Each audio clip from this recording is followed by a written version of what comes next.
Lionel,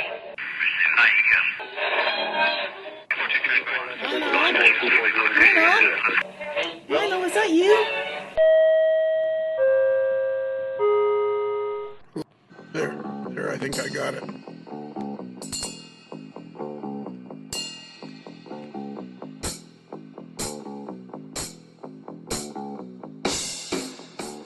I would say he's worth hugging. If you're a Browns fan, you wouldn't be hugging the other guy. Yeah, that would have been a good story if I turned on the recorder. But I didn't. But I did turn it on like 11 seconds ago. I think you should start the show by telling the audience they missed a good story. Yeah. They love it when we do that. The best part of this podcast has already happened. Yeah, that's right. All downhill from here, guys.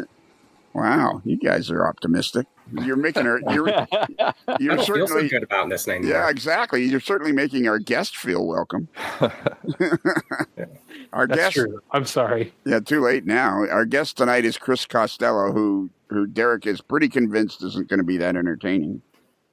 Say hi, Chris. Hi, Chris. Oh, boy. And then we also have on board tonight, on tap, we have, so we mentioned Derek, all the way from Birmingham, Alabama, which is just down the road from Hueytown. And I should post this. I should by now have posted that picture on the fans page.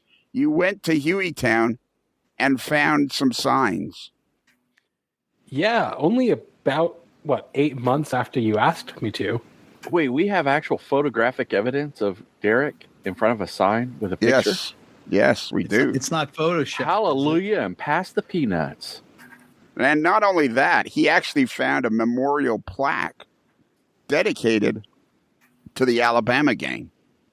So not only did he go and he found a Hueytown, Alabama sign, he found the plaque dedicated to the Alabama gang and was able to read their story and then realized, he called me right away and he said, Lionel, I never realized how important the Alabama gang was to society in general.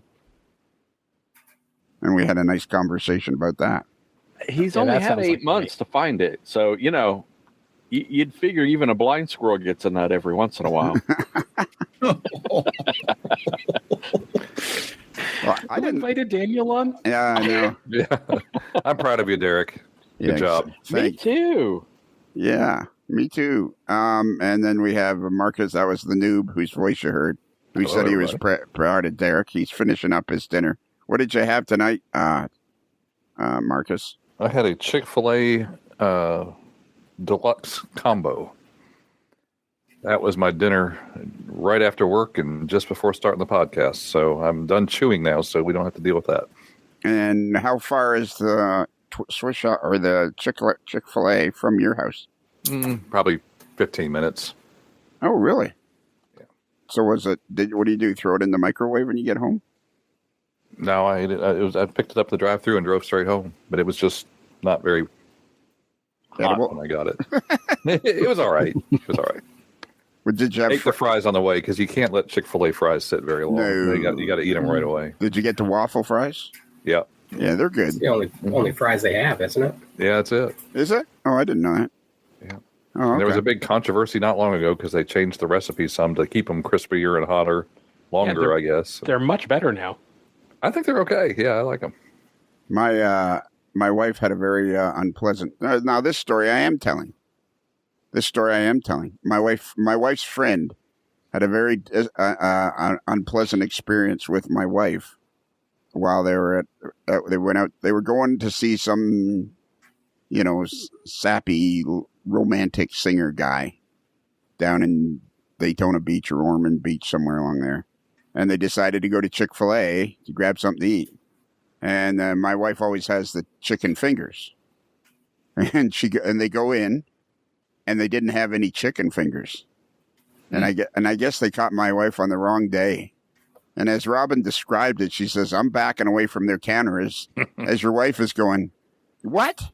You don't have any chicken fingers? How can you not have chicken fingers in a Chick-fil-A? And, Robin's like, well, we could go somewhere. No, just a minute here. I want to know why they don't have any chicken fingers in a Chick-fil-A at 5 o'clock in the afternoon. It was apparently quite an unpleasant scene. I've personally seen those scenes, but it was for Robin, it was the first time. This sounds a little bit like the ketchup fiasco, too, that you told us about. Yeah, not having ketchup. Yeah, she's crazy. She can be crazy. Does she listen to this podcast? Not at all. That's probably good. Yeah, I would think so. She's a smart lady. Yeah. Well, although she said Derek was very photogenic. Well, there's no accounting for taste. That's not necessarily a refuting of smarts. Yeah, it might have been during one of her wild sessions. And then we have Mike Hauk, the official doctor of the AML network. Howdy doody. Hey, and then we have the modeler, simply known as Kelly. Hello. Hello. How are you today, Kelly? I'm doing good. It's hot. Yeah, it's supposed to go up to 3 digits Friday, Saturday, Sunday, Monday, and Tuesday. In Medford, Oregon. In Medford, Oregon, 105 one of the days. Yeah, valleys do get hot, though. You're in a valley, right? Well, we're in a valley, but it's never been like this before. Okay, what's the elevation of your valley? I think it's 1,300. So you're pretty low, and then you're surrounded by high mountains. Yeah. Go ahead. No, I was going to say, the storms tend to go, and when they come through the valley, they sort of split. And so everybody else on the mountainside gets rain or thunder or whatever, and the valley itself gets nothing.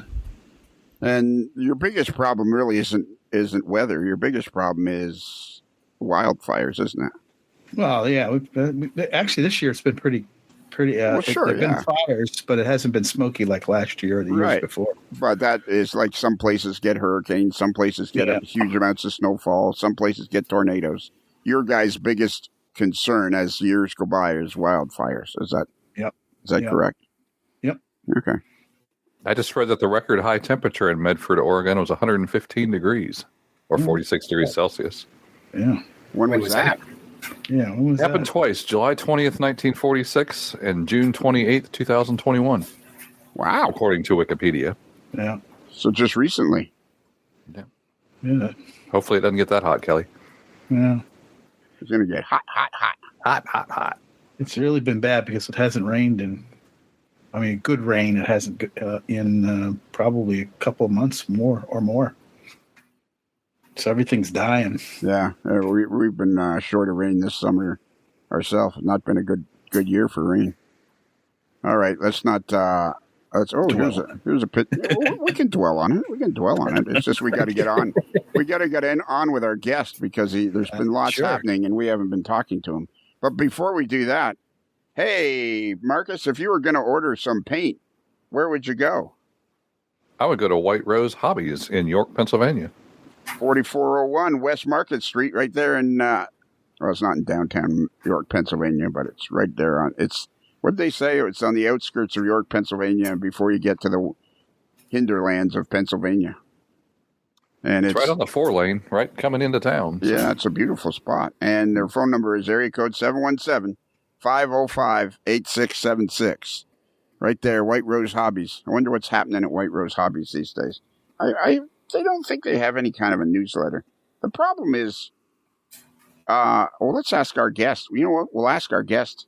That'll be the first question we ask him, is about having a business and having to keep up with social media. Sucks. Well, we haven't asked you yet. Oh, okay. I'm sorry. I'll try to come up with a better answer. Wait, was he not put in the green room because of the radioactive shrimp? No, he was not, because Chris and I are old friends, and I didn't want to put my old friend Chris in the green room, so I've just allowed him to come right into the studio and be here for the entire festivities. I appreciate that. Yeah. Scratch your microphone. You missed the shrimp, though, man. Is it still causing you issues there? I can hear you, but it sounds like you might be talking through your computer. So just scratch your microphone. Yeah, see, we don't hear any scratching. Okay, hold on. Let me... Okay, you work away on it. We'll keep talking. But just, again, about White Rose Hobbies, you had mentioned them not having a newsletter, but I believe they do, because I just placed an order with them, and I got a thanks for subscribing email, and it says, what can you expect? Now that you're a real insider, you can expect exciting product announcements, exclusive deals and promotions, content, and recommendations will customize just for you. So Okay. Does this sound any better? It sounds That is 100% better. Yep. All right. It's been a while since I've been on here, so my computer lost all the settings. I apologize for that. You better. I am. So I am rude. apologizing because you're one of the movers and shakers of the hobby. I haven't been doing a whole lot of moving and shaking lately, but yeah, we'll get to that.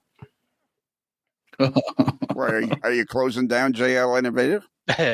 No, we've had equipment issues since January. Oh yeah, like what kind of equipment issues? The piece of equipment that we don't talk about. So it stopped working on me right before Springfield, and I expected it to be back up and running within a couple weeks, and we finally kind of gave up on it in May and bought a new one. Yeah. Well, you guys aren't doing too bad because it seems to me the last one was a fair chunk of change. We got an identical one because then we didn't have to worry about resetting any of our files or anything. But we do plan on still trying to get the other one working because of an upcoming project. We actually will need both of them running. Ooh. Wait, I'm kind of new here comparatively, so I'm not sure about what this equipment is that we don't talk about. We don't talk about it. You don't talk. What equipment are you talking about? It's the one we don't talk about. No, I'm asking Daniel, like, what's he talking about? If we don't talk about it, how would he know what to ask? I know. I feel like it's a still. Oh my! If it were a still, I would have done so much better this year. That's an ideal place for a still, though. It is middle of nowhere. I mean, it's. Yeah. You haven't been to the house.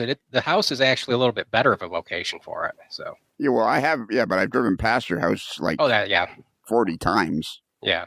And every time I drive by, I honk and I wave, and nobody responds. So I just keep going. Because I'm in the shop. I'm at the Cow Palace. Yeah, exactly. Well, wait, yeah, but is that what it is? Have you animated the cow into working for you? Oh my God, that'd be great. But no, the cow is actually still. I haven't touched the cow since I started stripping the paint, and so yeah, no, that's. I need to get back on the cow. Yeah, but I've been to all this. I've been to all the shops. I was at the fire hall, and I even stopped in briefly once at the original shop, which was the garage. Yeah, I think you did, didn't you? Once, yep, just briefly. One of my ways by, trying to get some free stuff. Yeah, how'd that work out for you?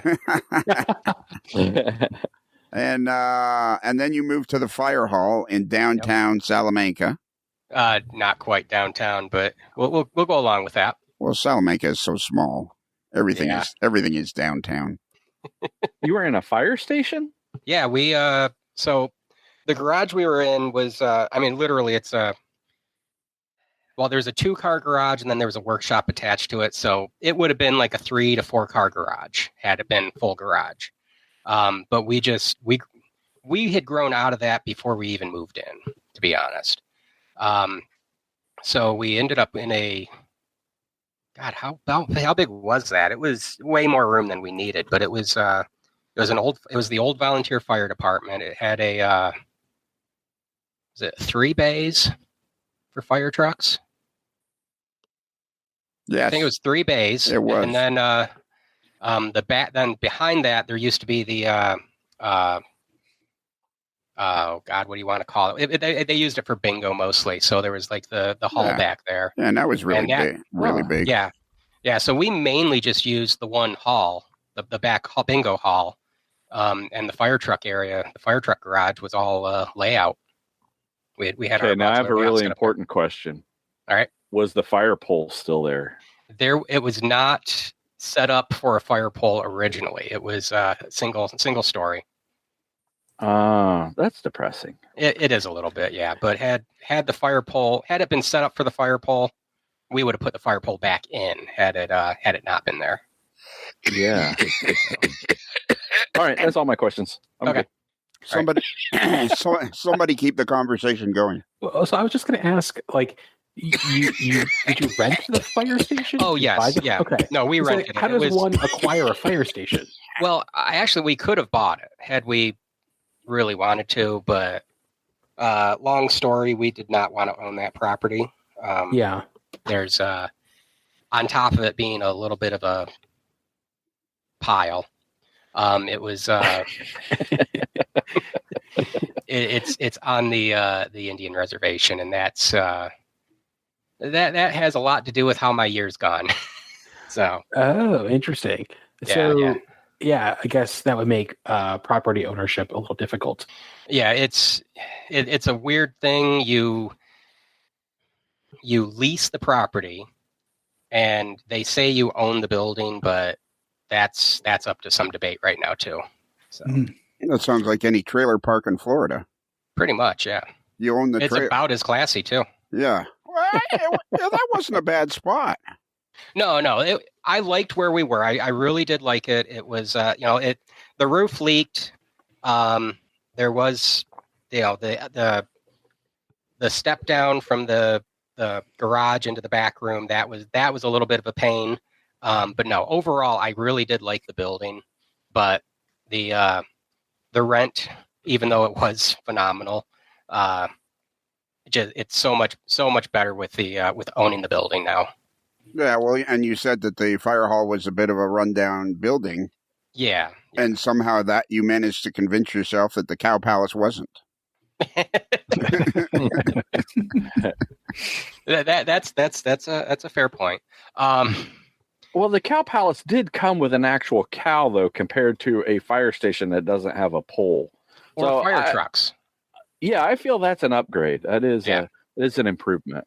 And in fairness to Chris, the problem is I have a bad outlook about the Cow Palace because, as I had described to him, since I was, since my mid-30s, I had been riding my motorcycle down that stretch of highway past the Cow Palace, and I went past it for years while it was actually a restaurant of some sort.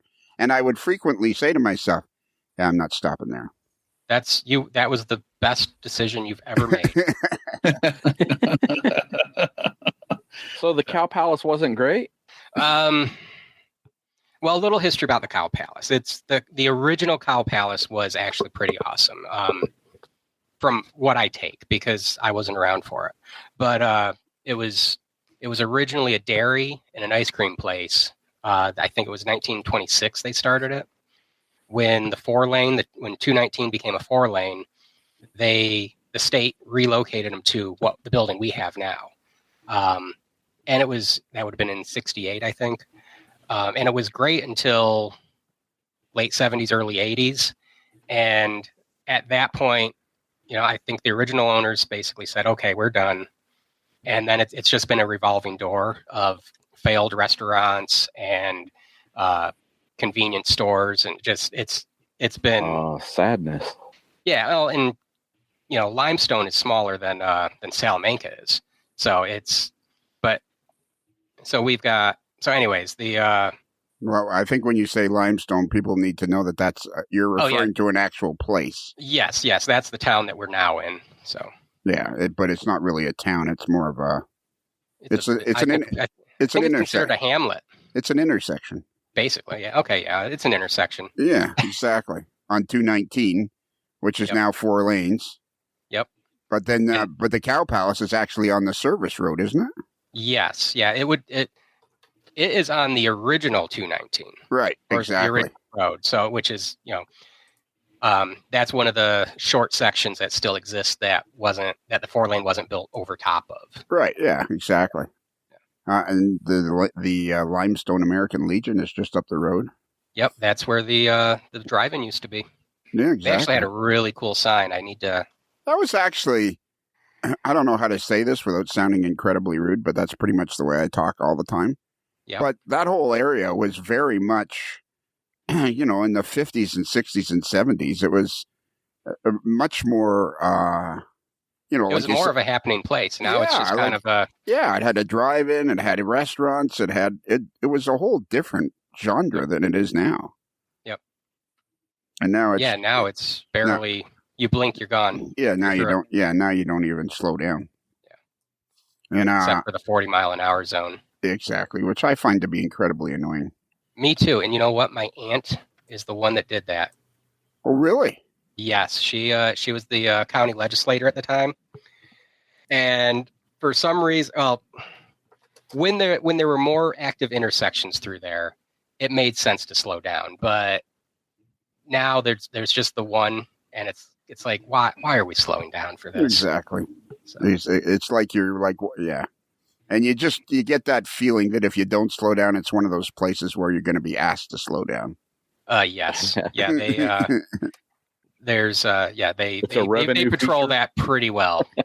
Yeah. It's a revenue producer. Yes. Yeah. You get the state, the county, and even the state park. Right. And then literally Limestone, where your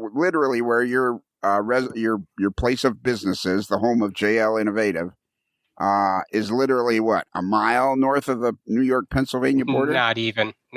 It's I could measure it on Google Earth, but I can see it. If you stand in our parking lot, you can see where the old where the old building was, and that is basically the state line. Let me measure it here real quick, why don't you measure it real quick? So you're talking that you've been having a rough year? Yeah. So, well, we've got the. Before we do that, let's at least describe to people what this machine does without giving away any secrets. But what I remember it did. Well, I don't even want to say that because you might not want me to say that. So 1,165 feet from our driveway. Just over 1,000 feet to the Pennsylvania straight line. Yep. Does he have a Star Trek replicator? No, it's so all of our labeling is done on the machine. Oh. So when we got the company, take for instance the mailboxes. Okay, we had blue and we had green.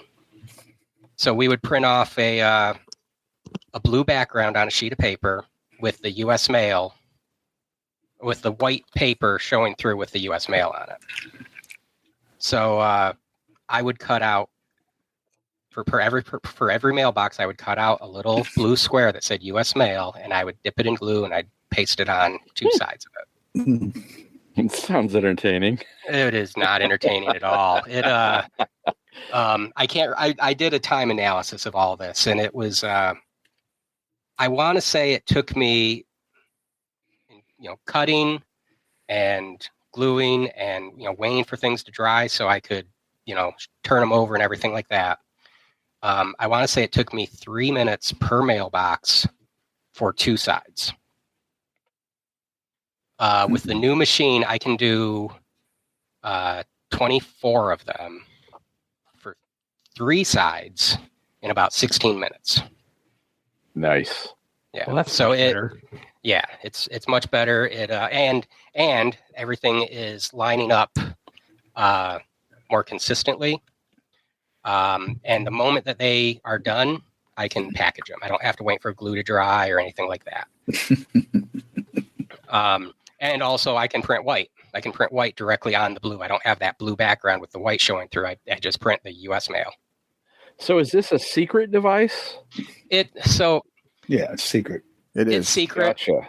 Yeah, I've been thinking about it this way. We all know what it is. Yep. But we all know that we all know what it is. But none of us are going to be the one that says it's this, so that we know everybody knows that we all know. Well, I will proudly say I have no idea what we're talking about. Yeah, exactly. I'm not sure. I don't think we all know.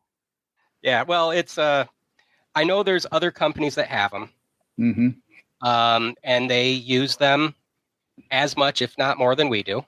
Other companies, other model railroad companies, other hobby companies. Other model companies. It's actually very big in other industries. But yeah, ours was a roughly $20,000 machine. Yeah, and you necessarily didn't want people to find out what this machine was because it really sped up the process, and you didn't want your competitors to find out. Just like I would prefer if none of my competitors found out about microphones. Right.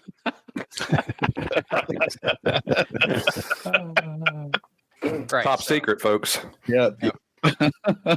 Which apparently some of them haven't.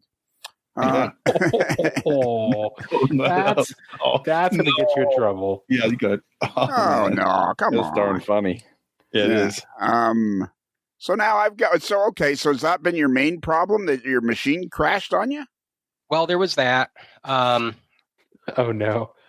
Can't remember if my father had his health issues start before or after the museum issues.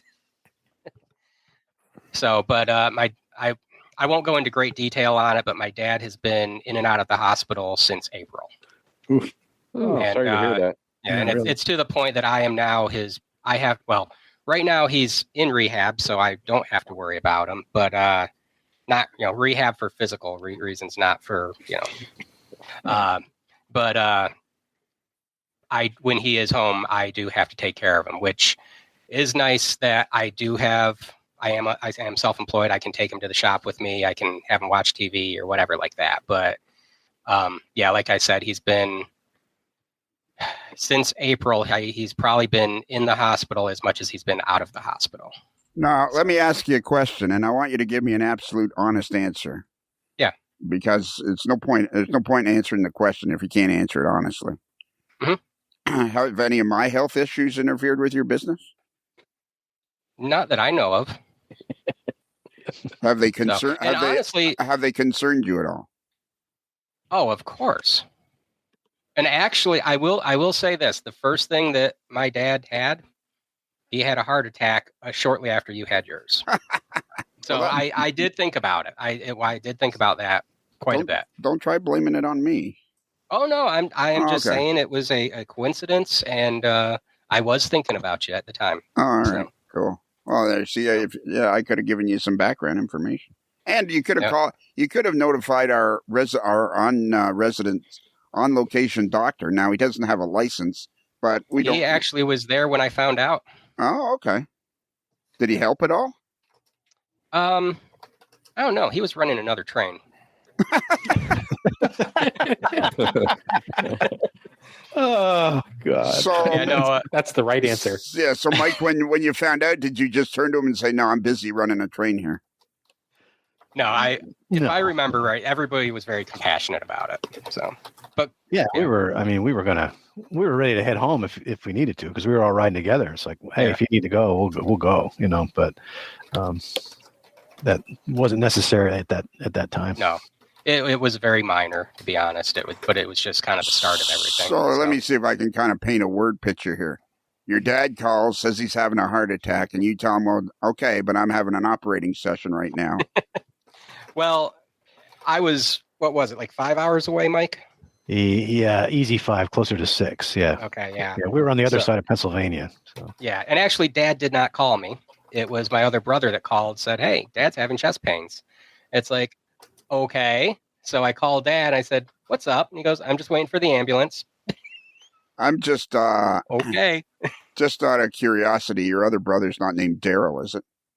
No. That brother was my brother Carl. So listen, I'm Larry. This is my brother Daryl, and this is my other. Oh no, I got your brother Daryl. Yep. So now, White Rose Hobbies. I went to your. We got to get it. I got to at some point get it right. I went to your product lines. Did I go to product lines? How did I get there? Wait a minute. Let me see. I went to structures. You are a complete product listing of HO structures. Okay. And I click on that link, and the first thing I see is Leslie gaskets. Oh, yeah. What are they? It was a pet project for somebody. Actually,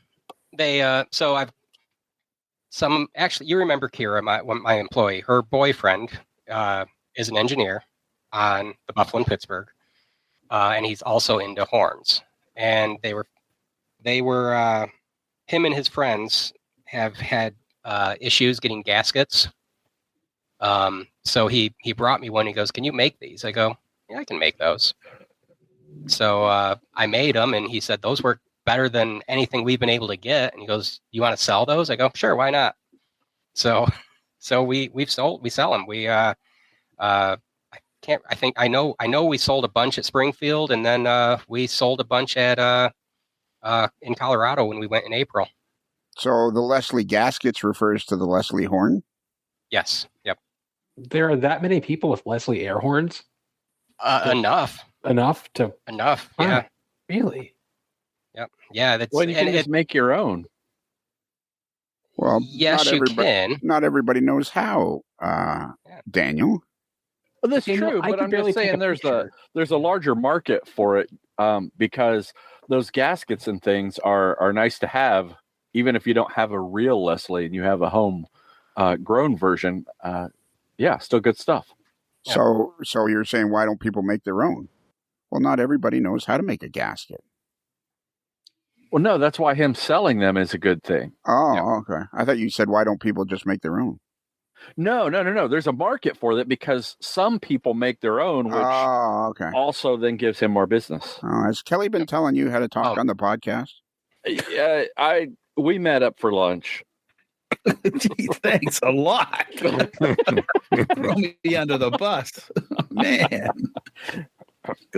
I didn't want to be under there by myself. And by coincidence, tomorrow's show is with Chris Wayman, and we have an extensive conversation about the RS5T.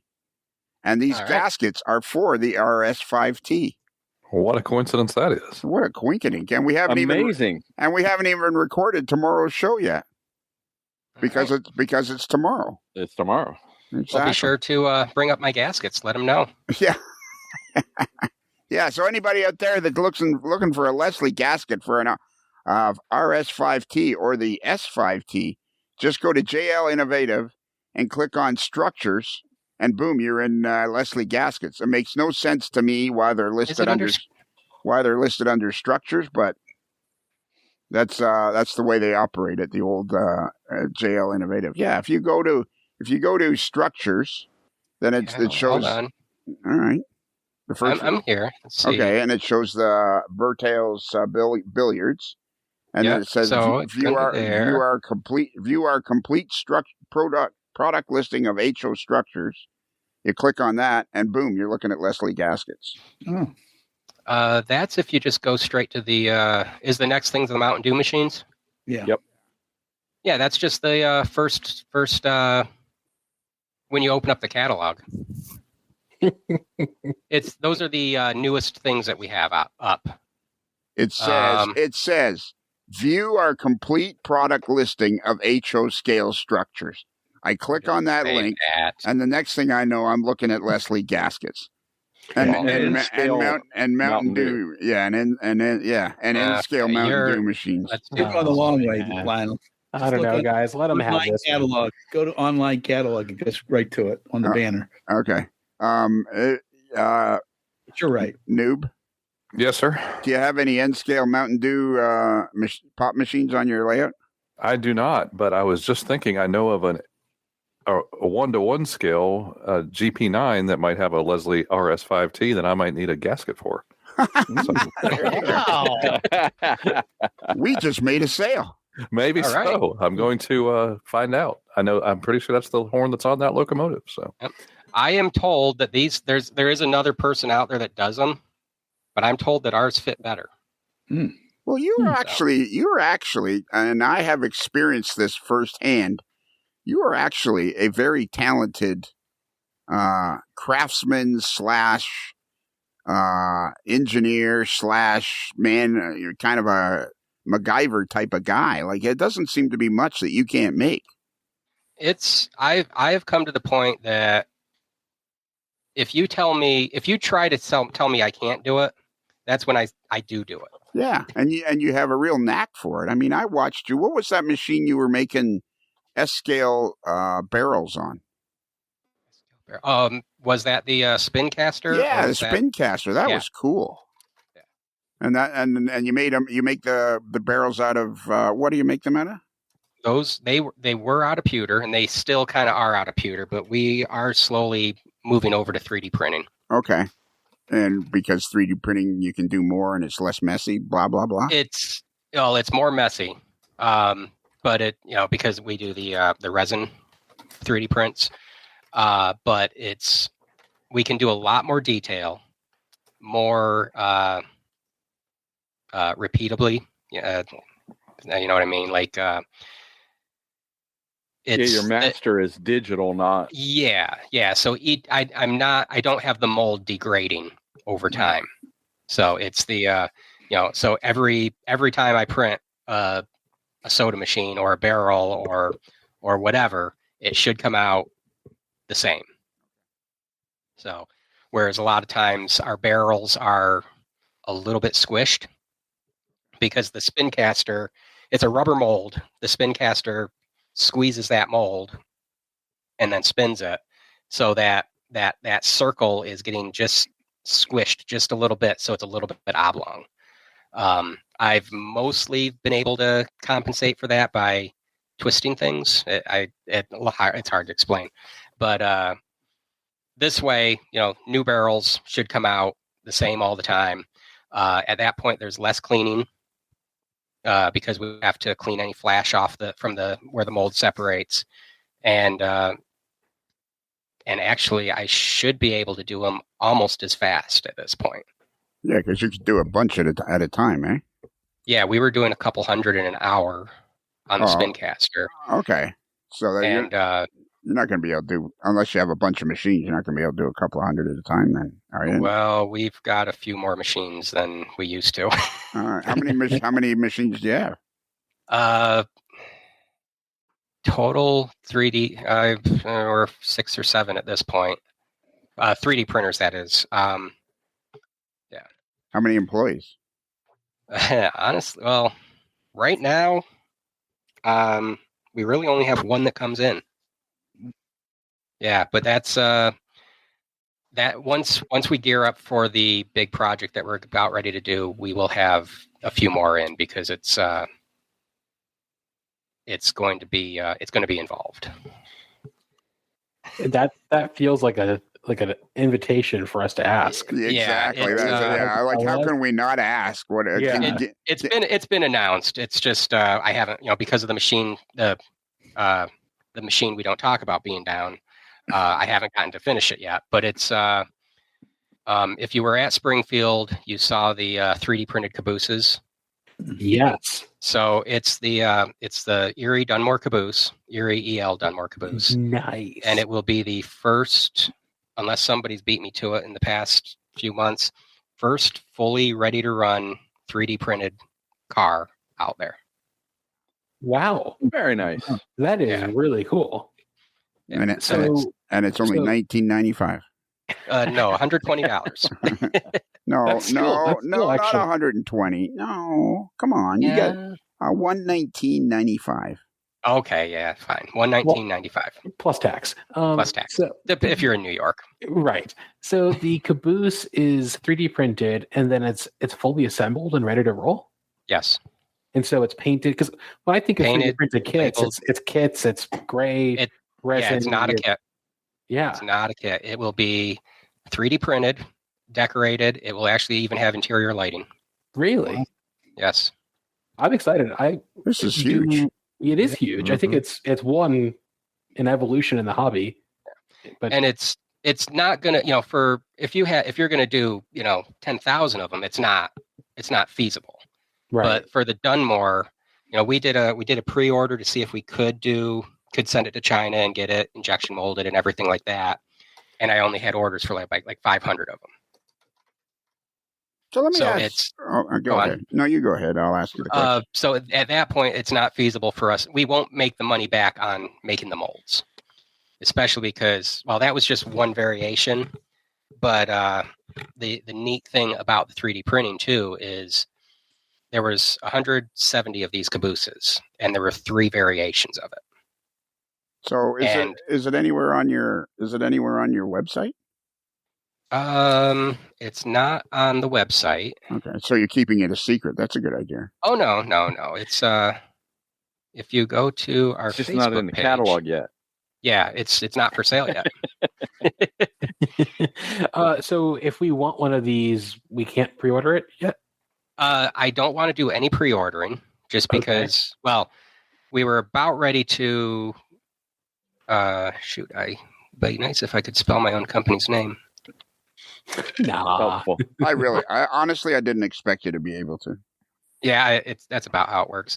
If you go to our Facebook page, first of all, you'll see the caboose that somebody else has conned me into doing. If you scroll down, we had to make a quick stop in Boonville, Missouri to take pictures and measure a few things. That's the caboose that somebody else wants you to do? Yeah, David Hyde wants one. Well, actually, he wants one of each number. David Hyde wants everything. And, did you go visit him? I did not visit. Well, I visited him when Dallas, when okay. NMRA, sure. In Dallas. Right. So, but put in a good word for me, will you? All right, I'll try. So that's the other neat thing about this. I believe let's talk about the MKT caboose here for a minute. There was 10 of them in real life, I believe. And of course he wants all 10, but because of the machine we don't talk about, it's much easier for me to change things. I don't have to worry about plates for pad printing or anything. So he said, well, how many numbers are you going to do? I go, all of them. I was, well, okay, so do I need can I get some undex or some unnumbered ones? I go, why do you need unnumbered ones? Can I give you a little tip here? Yeah. David is still mad at me because I was rude back in January, at the end of January on a podcast. He's disappointed in me, but I think I understand that. But it was I'm sure at some point you've been disappointed in me too. But anyways, just for a favor for me, charge them extra, will you? Okay. So, but see, that's the other neat thing. So, let's say it was some other MKD modeler. Okay. So like I said, there's 10 different ones. It doesn't cost me much of anything to put a caboose in and number it 134, and then the next one have it numbered 135, the next one 136, right, the next one 137. So even with the Dunmores, like I said, there's 170 of them. If somebody wants to, if I offer these 3 numbers and they say, well, I really wanted this number, all right, give me a little bit extra and we'll have a custom number for you. Are you going to sell any of these at White Rose Hobbies? If he orders them, I will. Well, we need to make a connection. Well, we've actually have made a connection. So through me, right? Because yes, yes, definitely through you. That was a wise answer. Yes. So I do need to call him now that things are getting back to production. So, we can't talk much about that one. You know what we should do, Derek? What's that? We should get or Daniel or Kelly or Marcus or Mike. We should do a show where we have Chris on with Ryan and Thomas from White Rose Hobbies. Yeah. I think that would be excellent. Yeah, we can hammer out all the details of the business transaction. Yeah, I think that makes a lot of sense. And then see if we can and then see if we can't scrape a little off the top for ourselves. A little percentage, right? Yeah. Just a taste. Can we get you shrimp with it? Not if it's from Walmart's. Hey, Chris, I have not philosophical, but I guess a more strategic question about the 3D printing, a fully assembled model process. So I think that there's, this right now when a manufacturer produces something in China in a batch, it's like buy it now or you'll never get it. Right. And it creates a sense of urgency for me, like, well, I don't necessarily need this right now, but I might want it someday. So I'm going to pull the trigger just in case I want it. Right. With this project, I guess like you're talking about staffing up for it, but like, is there any concern that modelers, if they know they could get it anytime, they won't necessarily buy it right away? Or are you going to limit production to say, hey, I'm making 500 of them and they're available in January and get them while you can, to try to create that pressure for people to buy them? That was I've been torn on that. That's a great question. Can I translate for you? Sure. He wants to know if he has to buy them right away or can he wait and then.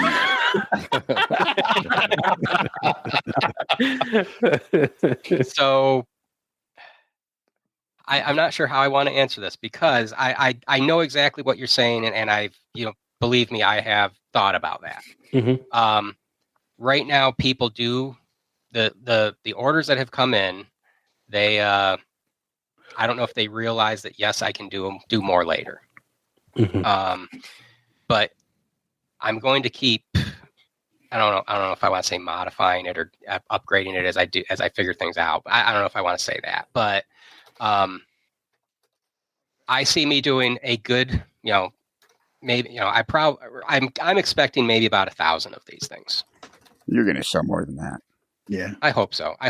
But because what are they going to cost you to make? Like $22? What are we looking at? What are we looking at? Just under $100 per profit per unit here? I don't know exactly. A lot of it depends on how fast they work and how much TV we watch and drink while we're doing this. But you know what, Chris, if I can just cut you off for a second, just so everybody that's listening to the podcast knows, Chris and I have a great relationship. I find Chris to be one of the most fun people to talk to and one of the most fun people to know in the whole hobby. And one of the I haven't finished yet, so don't get excited. I'm sorry. But seriously, Chris is a great human being and a great guy to hang out with and a great guy to talk to because he doesn't get offended. He doesn't take anything too seriously and he gets it. And I'm probably going to give it back. Exactly. Right. It won't be nearly as good as what I do, but you'll probably give it back. It's because I'm so tired.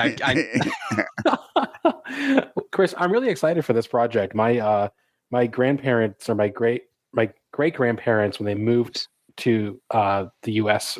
immigrated from Italy, they settled in Bunker Hill in Dunmore, Pennsylvania, just a few blocks from the Dunmore shops. So that's pretty cool. It is pretty cool. So you model the Erie, that's what you're saying? No, I don't. But come on. Well, I modern the Delaware Lackawanna. That's worse. Current day. Well,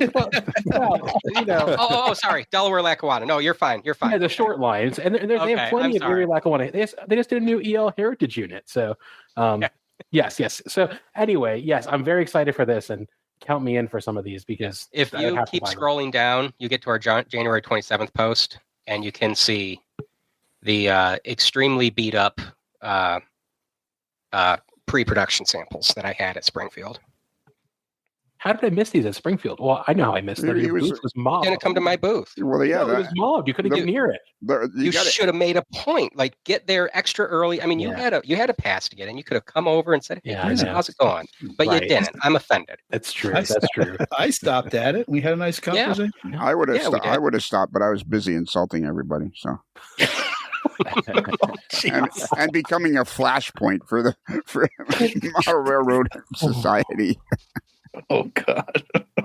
These look great. Wow, these look fantastic. Yeah, they do. So we have a million questions. So for anybody that's wondering, Dunmore, Pennsylvania, is just outside of Scranton, Pennsylvania. It's really part of Scranton, Pennsylvania, almost.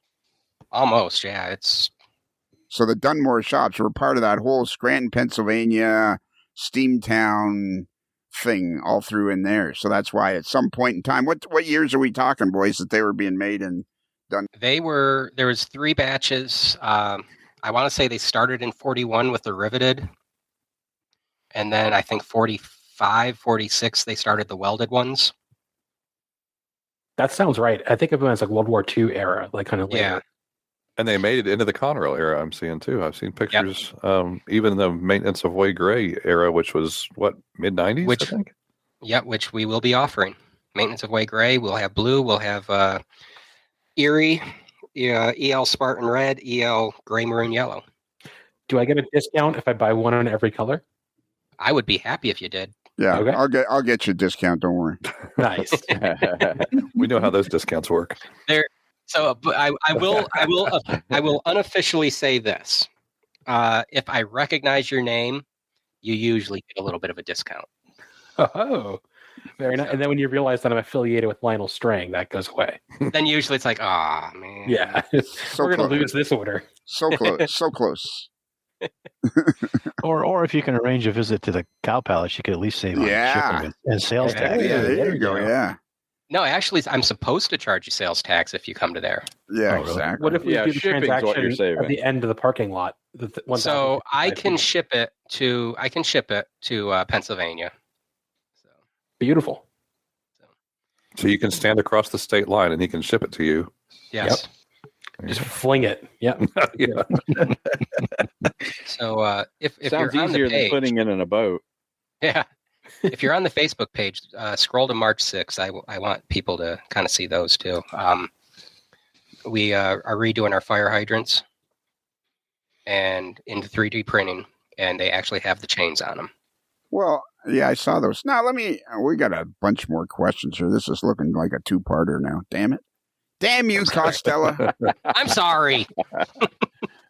I'm sorry for being so interesting. Now Derek, he doesn't think that's going to be that interesting.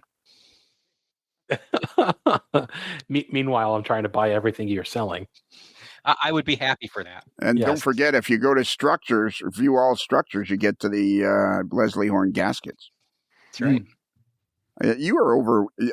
I'm going to say that you can answer yes or no to this question, but I'm almost positive the answer is yes. And I can hardly wait till I collect on my enormous steak dinner. Hey, Derek, would you like a free steak dinner? I would love one. Yeah, well, if you come with me, Chris is going to be buying us one. Whoa.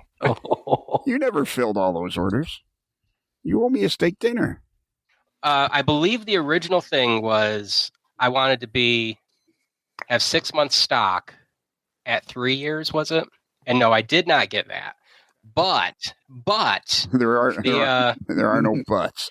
No, there is a but, because you said I was going to break $10,000 one year at Springfield, and I did not. How close did you get? I want to say I was at like 7. That's pretty damn close. You're still buying me Close dinner. only counts in horseshoes and hand grenades. You're still buying me Not dinner. steak dinners, but that is Not a pretty steak good. dinner. Yeah. That is a pretty good haul. You're still buying me. You're still buying me dinner.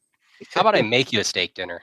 Oh yeah. No, that's not a bad idea. Now you're talking. Yeah, I would take him up on that. That sounds like a better option from the Cow Palace. Yeah, and then notice Even a cheesesteak or kielbasa dinner would be pretty Yeah. good. from the yeah, Cow notice. Even the doc woke up for that one. Well, he's I have had Cow Palace kielbasa, and it is very, very good. the kielbasa is actually Wanderer Hut. That's the food truck. Oh, yeah. Well, they supplied it, but you cooked it up. Yeah. Okay, fair. The I got to tell you, your picture here from April of 2024 at the I guess this is at the one out there in Denver, the train show in Denver. Man, what a great display! You considering where you guys come from, your display is fantastic now. Yeah. Well, it's even better now. Scroll to the top. So he sucked originally? Is that what you're saying? I did. pretty Actually, much, yes, pretty we much, did. Pretty much, yeah. It's If turned you look into at the April roast of 5th of this Costello. year, if you look at April 5th of this year, we actually Whoa. have air quotes wood floor now too. Whoa! And now, Yeah. how I just got my my contracts for Springfield. Weren't you just down the street from us?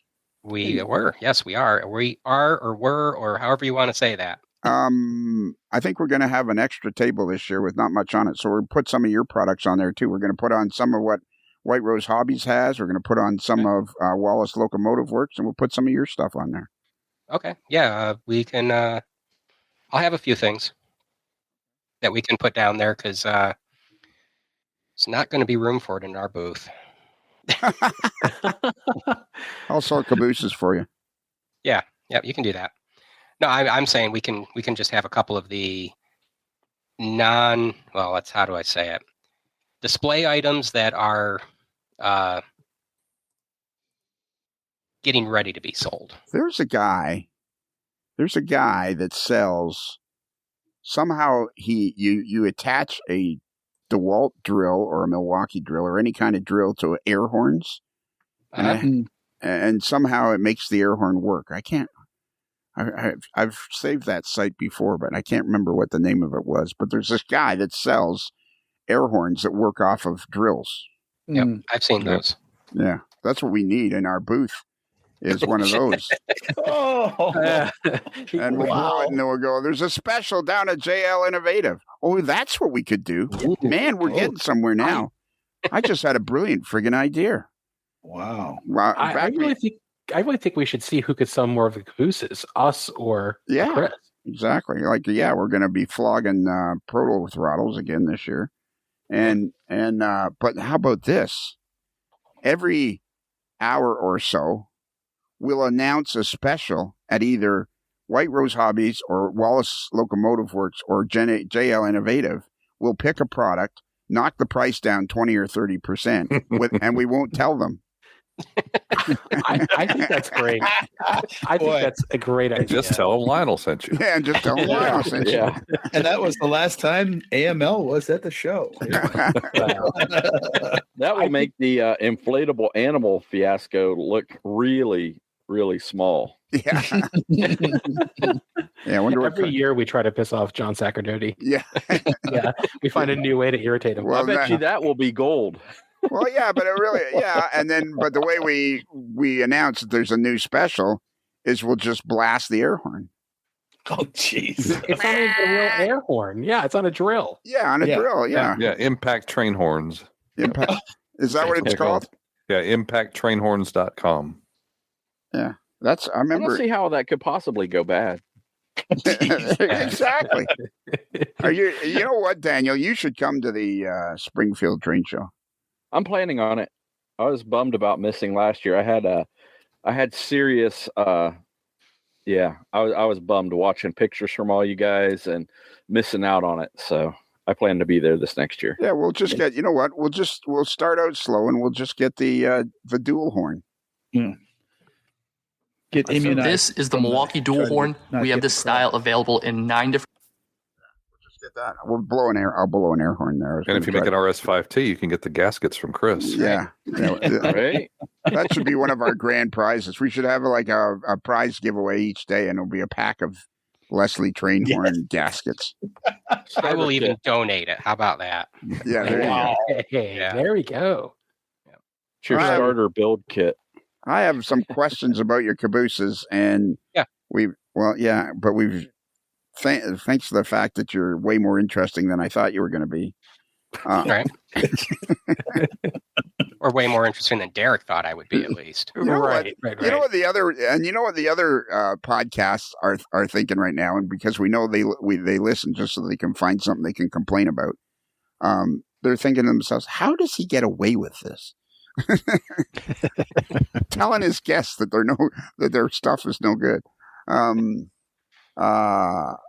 Yeah. So I got a million questions about the caboose, and that'll take us longer. So we're going to stop now, and we're going to start a second part 2. Sounds good to me. Which is also going to be on the free channel, because we want to flog these cabooses, and we want JL Innovative to be successful. So we're not putting part 2 on the Patreon channel. We'll put part 2 on the free channel. It may be a few weeks down the road, but we'll put it on the free channel. That's fine. It'll be a few weeks before I'm ready to make the cabooses. Well, yeah, ideally that would time out well for Chris being ready to roll. Did anybody hear me say, "Hey, Daniel, what are you thinking on this?" Nobody did. Nobody did. I think the pause, the audible pause, said all you need to say about that. He just had to fill the silence. Yeah. Right. He's one of those guys. Can't just be comfortable with silence. No, I just know a good idea when I hear it. There you go. There was a time when JL Innovative was going to be our sponsor, but then somehow we got talking to White Rose Hobbies. Well, maybe we can hammer out a deal with them or something. But we'll talk about your caboose. You know what? What we got to do is arrange that your products are being sold at White Rose Hobbies. That will solve Well, both I problems. believe most of our products are. He just doesn't buy them direct from me yet. Yeah, well, we're working on that. We'll work on that. If we get them being bought directly from you and cutting out the middleman, again, we can scrape a little off the top. There you go. Yeah. Right. A little less than the middleman, so everybody wins. Yeah, everybody's a winner. Everybody's a winner. We become the new middleman. Yeah, exactly. Yeah, but except we won't be That's referred. not how you're supposed to look at it. Yeah, we're not going to refer to ourselves as middlemen. We're brokers, administrators, consultants. Yeah, Assistants. Assistants. Yeah. I hate consultants. Like with a passion, I hate consultants. I've had twice in my 40, how old am I now? Don't tell me, let me guess how long I've been doing this. Almost 45 years. Yeah, I've had 2 times. I've had consultants come in without asking. They were sent by another company They've come in to give me advice about how to run my business. Yeah, and that did not go well at all. I can't imagine how poorly that went. Okay, so I'll just give you this brief history of my favorite time. Our head office hired a guy to work in the head office that also had owned franchises. However, he couldn't make any money at his franchises, and so they hired him to work at head office. And then they decided that some of the franchises were struggling and could use some help from head office. And he decided to come to me. And I wasn't struggling. Somehow he decided it would be to my advantage. So he came. We exchanged niceties for a few minutes. I listened for about 15, and then I said to him, "So let me see if I understand this correctly. You ran your franchise into the ground and couldn't make any money at them. Head office hired you to do another job, but now you're helping other franchisees who are struggling, and you've come here to tell me what exactly? Because I'm making money, so I don't want you telling me anything." That didn't go over that well. But sometimes that kind of honesty is just what you need to get out there. Exactly. Brutally honest. Exactly. It was just like, leave me alone. Yeah, so we still got to talk about the museum. Mm-hmm. We still got to talk about more about this caboose. I got a great couple of questions about that. And we still got to talk about the passenger car thing. Mm. So we got to we didn't even get to the car. Yeah, we got to do a whole nother episode here. Is everybody available to join us? Yep. Sure. Yep. Sure, I'll be there. Oh, I don't know if I can be there. Send us the show notes and we'll go from there. Yeah, exactly. Hey, Kelly, can you give out our email address?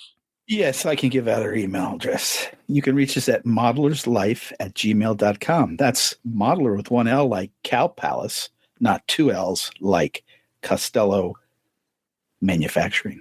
Ooh. You got yourself jammed for the next one, but that was great. And if you didn't catch that particular version of the email address, if you go to our website, amodelerslife.com, and scroll down just a little bit, you'll see on the right-hand side of the website or on your phone, it'll just come up. You just keep scrolling, it comes up. And it's an actual widget where you can fill out the email, and the addresses and everything is done for you. Just put in your text, your name, and send us an email. And send us an email because Derek made a good suggestion the other day that we should put them on the free channel for a bit to get people interested, which is a good idea. We could kind of go once a time about or something like that. I think Chris Wayman on his own could fill up the Patreon channel every week. I don't think we could just have him turn the recorder on his phone and have him send us the footage, and we wouldn't even need to be there. Yeah, he could just chat with us. Yeah, just whatever. The Chris monologue. Yeah, just wherever he's standing trackside, just keep talking. I think that's if we do end up going rail fanning, which we have a little gentleman's agreement about. So when, I think it would be great to capture the audio of him working through what's happening, almost like the narrator. Well, yeah, you almost got some recording equipment working there. Well, I'm going to keep working at it. You can go to Alaska too to Railfan. Yeah, that's the next frontier. Now that you have gotten the photo that Lionel asked you to get, I just had a great idea. But Doc, you're an educated man. Back me up on this. Okay. What if Derek and I took a romantic cruise on a romantic Alaska cruise? Oh my God. Go for it. We don't want the audio from that.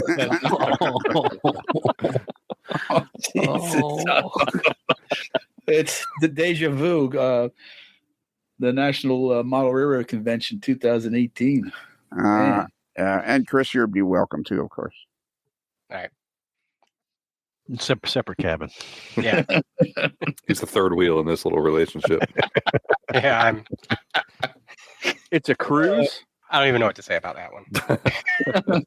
Neither do I, Chris. Or let me rephrase that. I don't know what to say about it on the free channel. There you go. If it's a cruise, I can't go because you guys will make me sleep in the bottom. Anybody? Where the ballast goes? Yeah, you kind of beat that joke to death. Sorry, that was a total miss on that one, I guess. Yeah, that was like that one. Yeah. Last word of Daniel. Yeah, you know how sometimes you go to a baseball game and the pitcher will throw it past the catcher and the umpire and everybody, and it goes to the back and 3 guys score. That's what that was. Yeah, that's what I did there. So all right, so we've given out the email address. We've explained how you can also email from the website itself. If you like this podcast and you'd like twice as much podcasting every week, you can join our Patreon channel for just a few cents a day. And if you join our Patreon channel and you like it and you'd like to go to the t-shirt level and join the game that is sweeping the globe, hey, dude, where's my shirt? Which, by the way, Chris is somebody that's pretty much up to date on his shirts. He's probably due for another. Yeah, you're pretty much due for another one, but you're pretty much up to date. Yeah. Unlike Daniel. You usually get me right at Springfield, but that's right too. Yeah, exactly. Yeah. So Daniel's in the backlog. Daniel Banks is in the backlog, but Chris Costello is all caught up. Yeah, we're working through the backlog. That's right. Thanks for reminding me. That's important that we're working through the back. We're not ignoring anybody. We're working through the backlog. So go to go join the t-shirt level. You'll get a t-shirt that's only for Patreon members once a year, plus a bag of swag, which is Daniel is still waiting for. And I think we'll send him an extra shirt or something. And I think that's it. Has that covered everything, Kelly? That covers everything. All right. So can you help us? Are you ready to exit this particular episode of A Modeler's Life, Chris? Oh, boy. Oh, shoot. I don't know. All right. Well, just follow the bouncing ball. The thing you need to remember, I know you listen to all the podcasts and some of them twice, but the thing you need to understand is that recently we discovered that the podcast in general is just a chronic disappointment.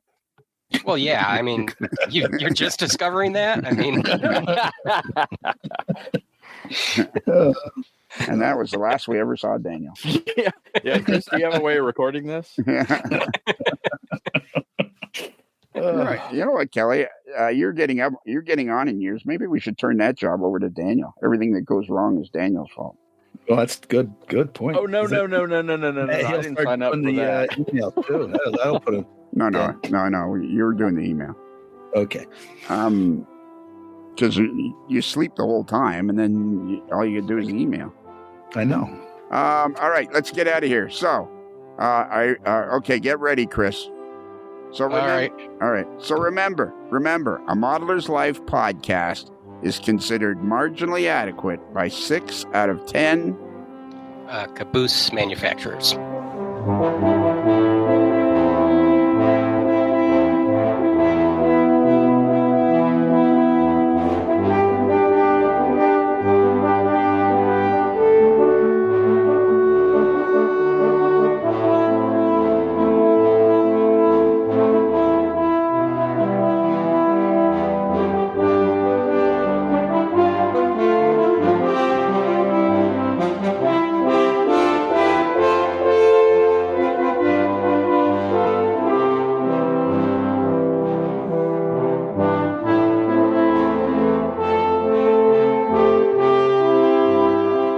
Mr. Strang's wardrobe provided by The Dashing Camper. For all your fashion and tent repair needs, trust The Dashing Camper.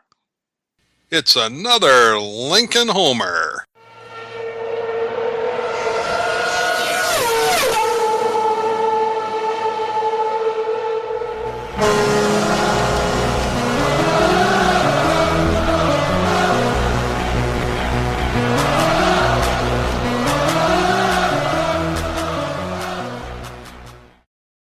See, that wasn't so bad. No, yeah, great.